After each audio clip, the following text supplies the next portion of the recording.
సమాధిలో పవిత్రమైన పూజలు ఏంది అని అనుకుంటున్నారా? ఏమీ లేదు బ్రదర్స్.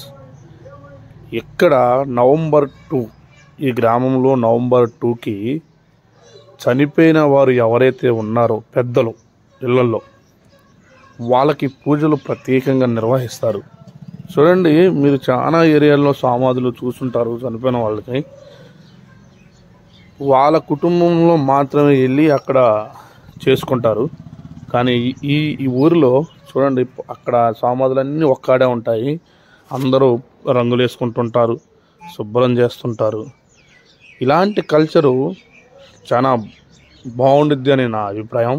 బాగుంది కూడా. ఎందుకంటే సంవత్సరానికి ఒక్కసారి పెద్దల్ని గౌరవించుకోవటం, వాళ్ళ కోసం ప్రత్యేకంగా పూజలు చేయటం. అంటే సాధారణంగా అందరూ ప్రతి పండగకి ఇళ్ళల్లో వాళ్ళ పెద్దవాళ్ళకి దండాలు పెట్టుకుంటూ ఉంటారు. కానీ ఇక్కడ వాటితో పాటు ప్రత్యేకంగా ఒకరోజు పవిత్రమైన పూజలుగా వీళ్ళకి ఇక్కడ పెడతారు. అందుకనే ఇది నాకు చాలా నచ్చింది. యూట్యూబ్లో పెట్టాలనిపించింది. చూడండి, మీరందరూ కూడా వీడియోని లైక్ చేయండి, షేర్ చేయండి, సబ్స్క్రైబ్ చేయండి. Thank you everyone. రాబోయే రోజుల్లో మన సబ్స్క్రైబర్లకి వజ్రాల వేట గురించి మళ్ళీ చెప్తాను. ఈ మధ్య కొంతమంది మన ఏరియాలో వజ్రాలు దోలాడుతున్నారని తెలిసింది. ఒక వీడియో పెడతాను. అక్కడ నిన్న మన ఇంటికాడికి ఒక 3 వజ్రాలు కూడా తీసుకొచ్చారు వేరే వాళ్ళు. టెస్టింగ్ చేసి పంపించాము.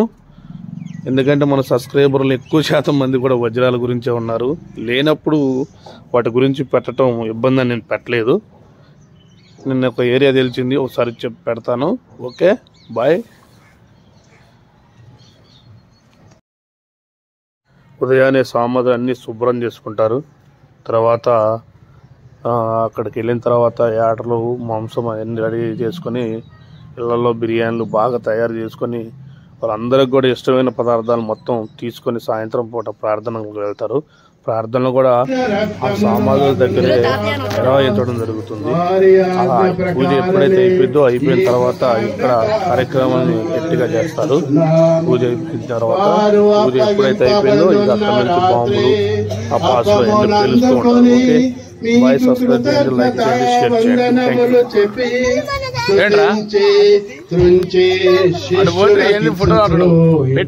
బాధ మీరందరూ దీనిని తీసుకుని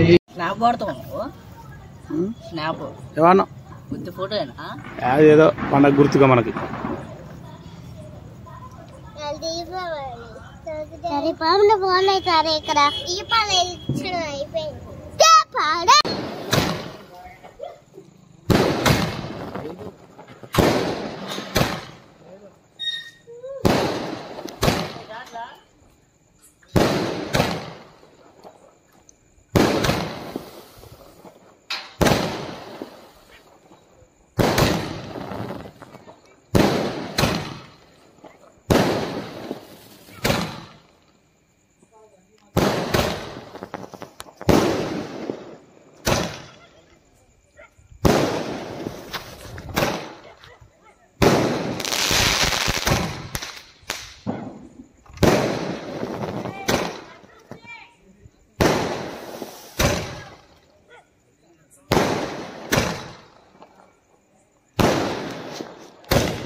లాస్ట్